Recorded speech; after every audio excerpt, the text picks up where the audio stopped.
Hello, this is Lillian, the founder of the Genesis Science Initiative, and today is another day to continue the most essential parts of the human brain. For today, we are on the parts of the brain called the brainstem, and unfortunately, that is going to be the last most important part of the human brain we are going to speak of. So let's be attentive. So the brain stem is the base part of the human brain, and it looks like a stalk. Yes, something like that. So it has a lot of important function, mostly involuntary functions. And as we can remember of the cerebrum helps us to run voluntary functions, but the brainstem helps us to run involuntary functions such as breathing, the detection of hunger, and our heartbeats. Now let's go to the structure of the brainstem.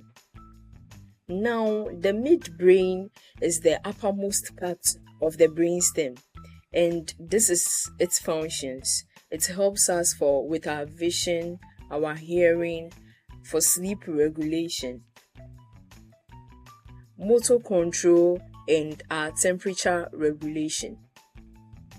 And the pons is the second part of the brainstem, and it is the middle parts of it, and it helps serve as the bridge between the other parts of the brain and the brainstem, or other ways serves as the communicator between other parts of the brain and the brainstem. And it also helps in controlling facial expressions and sensations.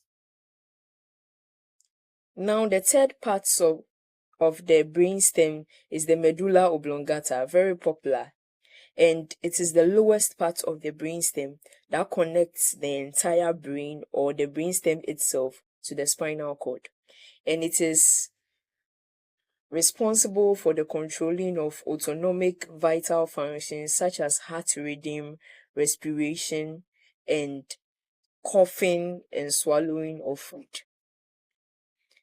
Now, from all the functions we have heard of the brainstem, we can find out the fact that if a damage is being caused to the brainstem, it can bring a halt to the controlling of reflexes like swallowing and coughing and a whole lot of things of which you can find out.